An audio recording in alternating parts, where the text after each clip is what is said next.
ప్రతిపక్షమైన BRS యొక్క వాదన ఎట్లా ఉంది అనంటే, మేము దొంగతనం చేస్తాం కానీ మమ్మల్ని ఎవరు పట్టుకోవద్దు, మేము ప్రజల్ని దోచుకుంటాం కానీ మమ్మల్ని ఎవరు అడగొద్దు, వేసే కమిషన్ను కూడా ప్రశ్నించే స్థాయికి వచ్చింది. ఇప్పుడు ఈరోజు ఏ కమిషన్ వేసినా కూడా ఆ కమిషన్ను ప్రశ్నించడము, ఎదురుదాడి చేయడం, ఆ కమిషన్ చైర్మన్ను, ఆ కమిషన్లో ఉన్న లేకపోతే ఆ ఎంక్వైరీ ప్రాసెస్లో ఉన్న వ్యవస్థను ప్రశ్నించడము అనేది వాళ్ళకి ఈరోజు అలవాటుగా మారిపోయింది. నేను ఒక మాట అంటున్నా, కాంగ్రెస్ పార్టీగా హైకోర్టు చెప్పినట్టు ఇందాం. హైకోర్టు ఇప్పుడే ఒక ఇంటీరియం ఆర్డర్స్ ఇష్యూ చేసింది. మీరు కమిషన్ యొక్క వ్యాలిడిటీని, కమిషన్ యొక్క శాంక్టిటీని, కమిషన్ యొక్క స్టాట్యుటరీ రైట్స్ను ప్రశ్నించడం కాదు. ఇలా మీ మాజీ మంత్రి అసెంబ్లీలో ఒక మాట అన్నాడు, ఏమని, మీరు ఏ కమిషన్ వేసినా కూడా మేము దానికి సమాధానం చెప్తాం, మేమేం తప్పు చేయలేదని. మరి అలాంటప్పుడు తప్పు చేయని వాళ్ళు మళ్ళీ కమిషన్ వద్దని చెప్పి ఎందుకు ఈరోజు హైకోర్టును ఆశ్రయిస్తున్నారు, లేదంటే ఇతరత్ర వాటిని ఎందుకు ఆశ్రయిస్తున్నారు? కాబట్టి మీరు తప్పు చేసిందనే స్పష్టమవుతున్న పరిస్థితి. నేనేమంటున్నంటే, ఫస్ట్ మీ నాయకుణ్ణి హౌస్కు రమ్మని చెప్పమంటే అట్లా రాలే, బయట బహిరంగ సభల్లో మాట్లాడుకుంటున్నారు, అది తప్పని ఇది తప్పని అంటున్నారు. రేపు ప్రతి అంశం హౌస్లోనే దాన్ని చర్చకు పెడతాం. ఈఆర్సీ ఇష్యూ కానీ, ఎలక్ట్రిసిటీ కొనుగోలు ఒప్పందాలు కానీ, ఛత్తీస్గఢ్ గవర్నమెంట్తో చేసుకున్న ఒప్పందాలు కానీ, ఇప్పుడు మా ప్రభుత్వమే అప్పుడు ఉండే, భూపేష్ బఘేల్ గారే ముఖ్యమంత్రిగా ఉండే. మరి అక్కడ ఒప్పందం చేసుకున్న ముఖ్యమంత్రి గారికి లేని ఇలా బెనుకు మీకు మీ మాజీ ముఖ్యమంత్రి గారికి ఎందుకు వస్తున్నది? అకార్డింగ్ టు రూల్ ఆఫ్ లానే కదా ఏదైనా సరే దాన్ని రాజ్యాంగబద్ధంగా జరిగే. ఇప్పుడు ఏది జరిగినా కూడా ప్రత్యేకించి నేను ఒక మాట చెప్తున్నా, ఈరోజు వాళ్లకు ఏది ఎత్తుకోవాలనో తెలుస్తలేదు, ప్రతిపక్షానికి ఏది ఎత్తుకోవాలనో తెలుస్తలేదు. ఇంతకుముందు కేసీఆర్ అన్నట్టు చూడండి, హౌస్లో మీకు ఏది ఎత్తుకోవాలనో తెలుస్తలేదు, ఏం చేయాలనో తెలుస్తలేదు. మీ ఎమ్మెల్యేలని కాపాడుకోవాలనా, ఇటు ప్రభుత్వాన్ని ప్రశ్నించాలనా, లేకపోతే రాజకీయ కుట్రల కోసం కొంతమంది వెనుకుండి కుట్రలు నడిపియాలనా, ఇవన్నీ కూడా మీ ఎత్తుగడల్లో మీరు ఫెయిల్ అవుతున్నారు. మేము ఇలా చూడండి, రైతు రుణమాఫీ చేసినాం. రాజశేఖర రెడ్డి గారి తర్వాత 2004లో రాజశేఖర రెడ్డి గారి తర్వాత ఇప్పుడు మళ్ళా రేవంత్ రెడ్డి గారి ప్రభుత్వం ఈరోజు రైతు రుణమాఫీ చేసింది. మధ్యన ఏ ఒక్క ముఖ్యమంత్రి కూడా దాన్ని చేయలేకపోయిన పరిస్థితి మీరు గమనించండి. దాని మీద ఒక ఏదో విషం జిమ్మినట్టు మాట్లాడతారు, ఆ రైతులకు ఇస్తారా, ఈ రైతులకు ఇస్తారా, వీళ్ళే కొర్రీలు పెట్టడం. క్యాబినెట్ డిసిషన్ అయినాక కూడా మీరు చేస్తున్న ప్రయత్నాలు ఎంత దుర్మార్గంగా ఉన్నాయంటే, క్యాబినెట్ డిసిషన్ అంటే తెలియదా? లేకపోతే ఇప్పుడు ఆ మంత్రివర్గంలో ఉన్నోళ్ళు ప్రశ్నిస్తూనే ఉన్నారు, బీఆర్ఎస్లో ఉన్నోళ్ళు ప్రశ్నిస్తూనే ఉన్నారు. అన్నిటికంటే ముఖ్యంగా మీరందరూ కలిసి మాట్లాడుకోండి, కనీసం ఫామ్ హౌస్లలో కాదు, మీ సమావేశాల్లో మాట్లాడుకోండి, మీ యొక్క ఎజెండా ఏందో ఫిక్స్ చేసుకోండి. ఇప్పుడు ఫ్రీ బస్ పెట్టినాం అనుకోండి, ఫ్రీ బస్సు మంచిగా లేదు అని అంటారు, ఆటో వాళ్ళకు సంబంధించిన అంశాలు తెర మీదకి తెస్తారు. ఇలా ఫ్రీ బస్ అనేది మహిళలందరూ కూడా ఎట్లా ఉపయోగించుకుంటారో మీరు చూడండి. ఇప్పుడు మేము చేయని కొన్ని అంశాలు ఉన్నాయి, వాటిని ప్రాసెస్లో తీసుకొచ్చే ఉన్నాయి. ఇప్పుడు మహాలక్ష్మి పథకం ఉన్నది, దాన్ని ఎట్లా చేయాలనో చెప్పండి. ఇప్పుడు విద్యార్థులకు సంబంధించి ఒక నిర్ణయం తీసుకుంటుంది ప్రభుత్వం. వచ్చే నెల జూలైలోనో అదే ఆగస్టులోనో జాబ్ క్యాలెండర్ ఇవ్వబోతున్నాం 5 సంవత్సరాలకు, యూపీఎస్సీ మాదిరిగానే టీఎస్పీఎస్సీ. కాబట్టి ప్రత్యేకించి నేను అంటున్నా, ఈరోజు కేసీఆర్ గారే ప్రతి ఒక్క అవినీతి అక్రమాల్లో ప్రధాన ముద్దాయిగా ఉంటున్న పరిస్థితి ఎందుకు వస్తుందో మీరు ఆలోచించుకోండి. ఒక కలెక్టివ్ క్యాబినెట్ డిసిషన్ ఉండాల్సిన పరిస్థితుల్లో ఫోన్ ట్యాపింగ్ అనగానే పెద్ద ఆయనే అంటారు, కాళేశ్వరం అనగానే పెద్ద ఆయనే అంటారు, విద్యుత్ కొనుగోలు అనగానే పెద్ద ఆయనే అంటారు. ఏ దాన్ని చూసినా ఇప్పుడు ఆయనే అంటున్న పరిస్థితి ఎందుకు వస్తున్నదో మీరు ఆలోచించుకోండి. ఇలా మేము పారదర్శకంగా విచారణ జరిపించడం అనేది ప్రభుత్వం యొక్క విధి. మేము లక్షల కోట్ల రూపాయల మీరు పనిచేసినాము, జీడిపిని పెంచినాము, స్టేట్ జీడిపిని పెంచినామని చెప్తారు కదా. ఇలా 22 లక్షల కోట్ల పైచిలికి అలా ఇక్కడ పనులు జరిగితే దాంట్లో అక్రమాల శాతం దాదాపు 25 to 30% ఉన్నట్టుగా ఒక ప్రైవేట్ అంచనా ఉంది. మరి దీనికి ఎవరు బాధ్యత వహించాలి? ప్రతిపాదిత ప్రాజెక్టు అంబేద్కర్ సుధల స్రవంతి పేరు మీద కాళేశ్వరం ఉన్నది. ఇవాళ 2 పిల్లర్లు కూలితే ప్రాజెక్ట్ అంతా పోయింది ఏంది అని అంటారు. ఒరే నాయన, మీరు పెట్టిందే 1,00,000 కోట్లు. ఇప్పుడు దాని ప్రతిపాదిత ప్రాజెక్ట్ 1,50,000 కోట్లు. ఇంకా 3వ పైపు ఇట్లా ఇవన్నీ కూడా చూసుకుంటే మొట్టకాయలు వేసింది. ఇవాళ బ్రిడ్జిలో నీళ్లు నిలుపుకునే పరిస్థితి లేదు. ఆ కాళేశ్వరము యొక్క దాన్ని ప్రభుత్వం పనులు చేస్తలేదు కాబట్టి మనం దాని మీద సీరియస్గా మూవ్మెంట్ చేయాలని 4 సంవత్సరాల్లో మీరు కట్టిన 1,00,000 కోట్ల ప్రాజెక్ట్ ఇలా మళ్ళీ గోదావరి పాలైన పరిస్థితి ఉన్నది. కాబట్టి అవినీతి అక్రమాలు చేసి మేము దాచుకుంటామంటే దాగదు. డెఫినెట్గా దానికి సంబంధించిన చర్యలు ఉంటాయి. కక్ష సాధింపు చర్యలు అనేది కాదు ఇవి. ప్రజల సొమ్ము ఇలా దోచుకున్న వాళ్ళని దొంగలు అంటారు. ఆ దొంగ ఆయన ఇప్పుడు ఏమంటుండంటే, నాకు ఆ పోలీస్ ఆయన నన్ను అరెస్ట్ చేయాలి, ఎస్ఐఏ నన్ను పట్టుకోవాలంటున్నాడు. మిమ్మల్ని ఎవరు పట్టుకోవాలి, ఎట్లా పట్టుకోవాలి, మీరు చేసిన దొంగతనాలు ఏందనేది ఎంక్వైరీ కమిషన్స్ ఈరోజు తేలుస్తాయి. ప్రభుత్వానికి మీరు టర్మ్స్ డిక్టేట్ చేస్తున్నారు అంటే ఏంది? మీరు ప్రభుత్వంలో ఉన్నారనుకుంటున్నారా? ఏ కమిషన్ దేని కొరకు వేయాలి, ఏ అంశాల మీద చేయాలి, నిర్ణయాలు తీసుకోవడానికి రికమెండేషన్స్ ఉంటాయి.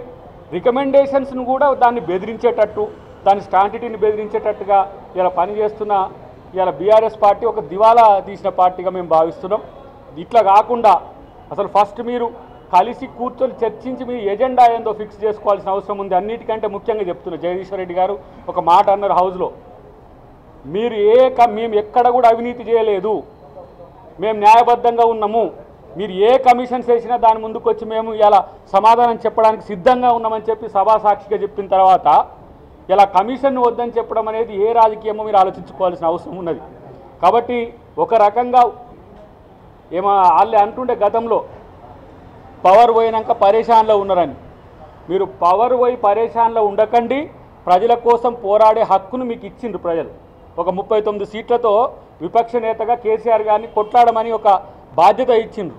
అది మీరు రేపు హౌజ్కి వస్తారా రారా అనే విషయం పక్కన పెడితే కమిషన్లను తప్పుడు పట్టుడు, ఎంక్వైరీని తప్పుడు పట్టుడు, ఇది మానుకోండి అని చెప్పి ఒక హితవు చెప్తున్నా. ప్రత్యేకించి ప్రజల కోసం మీరేదో కార్యాచరణ తీసుకోండి. ఇలా నేను అంటున్న విద్యార్థులకు సంబంధించిన అంశంలో చాలామంది మిత్రులు ఈరోజు అంటున్నారు, గ్రూప్ 1 పోస్టో, గ్రూప్ 2 పోస్టో, లేకపోతే గ్రూప్ 3 సంబంధించిన అంశాలు 9.5-10 సంవత్సరాల పాటు ఒక్క నోటిఫికేషన్ కూడా వేయకపోతే ఎవరు దాని మీద పట్టించుకోలే. ఇలా 1000 పోస్టులు వేస్తూ రేపు జాబ్ క్యాలెండర్ రిలీజ్ చేస్తామంటే 200 రోజులు దాటకముందే ఇవాళ ఎవరు చేయిస్తున్నారు ఇవన్నీ? నికార్సైన విద్యార్థులు, నిజాయితీగా చదువుకున్న విద్యార్థులు అడిగే వాటిని పరిష్కరించే ప్రయత్నం ప్రభుత్వం చేస్తున్నది. కానీ వెనుక ఉండి చెబుతూ మీరు ఇట్లా చేయండి, మీరు అట్లా చేయండి అని చెప్పి సీఎం ఇంటి ముందు ధర్నా అని, లేకపోతే ఇంకో దగ్గర ధర్నా అని చెప్పేసి చేయకండి. మీకు రేపటి రోజున మేము ఇచ్చే జాబ్ క్యాలెండర్ మిమ్మల్ని బిజీ చేస్తుంది, డెఫినెట్గా చెప్పగలుగుతాం. ఎన్ని ఖాళీలు ఉంటాయో అన్ని ఖాళీలు అపాయింటెడ్ డేట్తో సహా కూడా ఈరోజు జాబ్ క్యాలెండర్ ప్రిపేర్ చేస్తుంది ప్రభుత్వం. కాబట్టి విద్యార్థులు ఇతర వాళ్ళ ఆలోచనలు మీరు పడకని చెప్పి వాళ్ళకి నేను ఒక విన్నపంగా నేను కాంగ్రెస్ పార్టీగా నేను విజ్ఞప్తి చేస్తున్నా. కాబట్టి ప్రభుత్వాన్ని అబాసుపాలు చేయడానికి ప్రయత్నం చేస్తున్న కొంతమంది మిత్రులను చూస్తే నాకు జాలి అనిపిస్తున్నది. ముఖ్యంగా కేటీఆర్ లాంటి మిత్రుడైనా, హరీష్ రావు లాంటి వాడైనా, లేదంటే జగదీష్ రెడ్డి లాంటి వాళ్ళైనా, లేదంటే కొన్నిసార్లు బీజేపీ వాళ్ళు కూడా వాళ్ళకు కొంత వాడుతున్న పరిస్థితి ఉన్నది. రాజకీయాల కోసం విద్యార్థులను రెచ్చగొట్టడమో, లేకపోతే ఆయా శాఖలకు సంబంధించిన అంశాల్లో ఇష్యూస్ లేపడమో మీరు ఎజెండాగా పెట్టుకోకుండా ప్రభుత్వం అంటే మీరు అనే అంశం కూడా గమనించండి. ప్రభుత్వం అంటే కాంగ్రెస్ పార్టీ అధికారంలో ఉండొచ్చు కాక మీ పరిధుల్లో మీకు కూడా రాజ్యాంగబద్ధ హక్కులు ఉన్నాయి, రాజ్యాంగబద్ధ హోదాలు ఉన్నాయి. వాటిని వినియోగించుకోండి. ప్రభుత్వానికి అంశాలు ఉంటే ముఖ్యమంత్రి గారి దృష్టికి కానీ తదితర ఏదైతే శాఖలు ఉన్నాయో వాటికి సంబంధించిన అంశంలో మీరు ఆ దృష్టికి తీసుకొస్తే పరిష్కరించలేని ప్రభుత్వం కాదు. ఇది వినే ప్రభుత్వం. సామాన్యుడు చెప్పినా సరే కాంగ్రెస్ ప్రభుత్వం వింటది. వింటది కాబట్టే ప్రజలు ఎన్నుకున్నారు. విని పరిష్కరించకపోతే మమ్మల్ని ప్రశ్నించండి, విమర్శించండి. కానీ ప్రతిదీ అనవికాలి కోరికలు కాకుండా ప్రభుత్వం పరిధిలో దాన్ని పరిష్కరించే అంశాలను మీరు ఆలోచించాలని చెప్పి తెలియజేస్తూ, ఇంకా ప్రభుత్వాన్ని ప్రభుత్వ కమిషన్లను తప్పుబట్టే విధంగా మీ కార్యాచరణ బంద్ చేసుకోండి. ఫస్ట్ మీరు ప్రభుత్వంలో 9 సంవత్సరాలు 10 సంవత్సరాల పాటు ఉన్నారు. కానీ మీరు ఈరోజు మా మాదిరిగా ఉంటే మీకు ఈ సమస్యలు వచ్చేది కాదు. ఇలా ఢిల్లీలో ఏం చేస్తున్నారు ముఖ్యమంత్రి గారు? ప్రతి శాఖకు సంబంధించిన మంత్రిని కలుస్తున్నారు. వాళ్ళకి సంబంధించిన ఏ అంశాలు రాష్ట్రానికి సంబంధించి ఉంటే వాటిని పరిష్కరించుకునే పని చేస్తున్నాం. ఏ రోజైనా ముఖ్యమంత్రి గారు అది చేసిండ్రా? ఎప్పుడైనా వారు పోవడం, మోడీ గారిని కలవడం, ఆ నుంచి వచ్చేయడం, మోడీ గారికి రిప్రజెంటేషన్ ఇవ్వడం, రావడం, అట్లా లక్షల కోట్ల రూపాయలు తెలంగాణకు వచ్చేవి రాకుండా పోయిన పరిస్థితి ఉన్నది. కాబట్టి ఇది పనిచేసే ప్రభుత్వం, ప్రజలు చెబితే వినే ప్రభుత్వం. డెఫినెట్గా రేపటి రోజున అందరూ కూడా ప్రభుత్వ ఉద్యోగుల నుంచి మొదలు పెడితే ప్రజా సంఘాలు, కుల సంఘాలు, వివిధ విద్యార్థి సంఘాలు అందరి సమస్యలు కూడా వినడానికి, ఎందుకంటే ఎలక్షన్స్ తర్వాత కొన్ని ఆర్గనైజేషనల్ ఇష్యూస్ ఉన్నాయి కాబట్టి వాటిని పరిష్కరించిన తర్వాత అన్ని సమాజంలో అందరి యొక్క సమస్యలు వినడానికి ముఖ్యమంత్రి గారితో పాటు కేబినెట్ మంత్రులు కూడా మీకు అందుబాటులో ఉంటారని చెప్పి తెలియజేస్తూ, ప్రభుత్వంలో జరుగుతున్న పరిణామాల్ని గమనించండి. వాటికి సంబంధించిన అంశంలో మీదైన పద్ధతిలో ఏదైనా సూచనలు ఉంటే డెఫినెట్గా మా దృష్టికి తీసుకురావాలని విజ్ఞప్తి చేస్తున్న తప్పితే ఈ రాద్ధాంతంతో వచ్చే ఏది లాభం కూడా లేదు. కాబట్టి ఫస్ట్ మాజీ ముఖ్యమంత్రిగా ఉన్న, లేదంటే బీఆర్ఎస్ పార్టీ జాతీయ రాష్ట్ర అధ్యక్షుడిగా ఉన్న కేసీఆర్ గారు ఫస్ట్ మీరు మేల్కొనండి. ఇప్పుడు దాదాపు 5-6 నెలలు అయింది ఇక్కడ ప్రభుత్వం ఏర్పడి. విపక్ష నేతగా మీరు అట్టర్ ఫ్లాప్ అవుతున్నారు. మీ పార్టీ ప్రజా సమస్యల్ని ప్రభుత్వం దృష్టికి తీసుకురావడానికో లేకపోతే ప్రభుత్వానికి నివేదించడానికో తడబడుతున్నది. మీరు ఇంకా ప్రభుత్వంలో లేరు.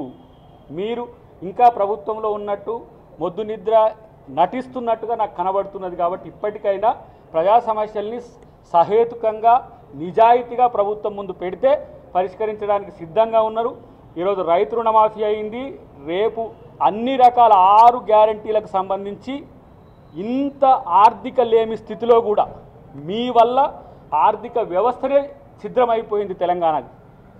ఇలా విద్యుత్తులో దాదాపు 80,000 కోట్ల పైచిలకి ఇలా అప్పులు ఉన్నాయి. డిస్కంలన్నీ కూడా అప్పుల పాలైనాయి. ఇంకా మాట్లాడుతున్నారు వాళ్ళు, మేము ఇది చేసినాం అది చేసినాం అని చెప్పేసి. విద్యుత్ కొనుగోళ్ల విషయంలో వివిధ కంపెనీలతో మీరు చేసిన ఏవైతే ఒప్పందాలు ఉన్నాయో వాటిలో స్టాంటిటీని డెఫినెట్గా రేపు ప్రజల ముందు కమిషన్ పెడుతుంది. ఆ విషయాన్ని మీరు గుర్తుపెట్టుకోండి. ఎక్కడ కూడా మీ మీద కక్ష సాధింపు కాదు. అన్నిటికంటే ముఖ్యంగా ప్రజల ధనాన్ని దుర్వినియోగం చేయడానికి గత ప్రభుత్వం చేసిన విధ్వంసకర చర్యలన్నీ కూడా ప్రజల ముందు పెడతాం. దానికి సంబంధించిన నిర్ణయాలు ప్రజలు కూడా చెప్తారు నేను అనుకుంటున్నాను. ఎందుకంటే ఇన్ని లక్షల కోట్ల రూపాయలు, దాదాపు నేను అనుకుంటున్నా 6 లక్షల కోట్ల రూపాయలు అప్పులే తెచ్చిండ్రు మీరు. ఈ 10 సంవత్సరాల బడ్జెట్ కలిపితే దాదాపు 18 లక్షల కోట్ల పైచీలకు ఇలా రాష్ట్ర బడ్జెట్ ఉన్నది.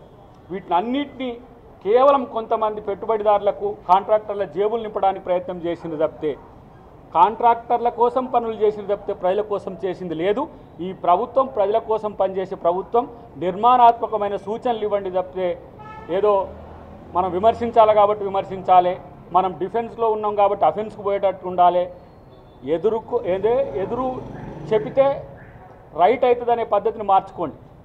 ఉద్యమ కాలంలో గాక ఏది చేసినా కూడా మాది నడుస్తుంది అనేది ఉండదు. అందరం ఉద్యమకారులమే, అందరం తెలంగాణ వాళ్ళమే.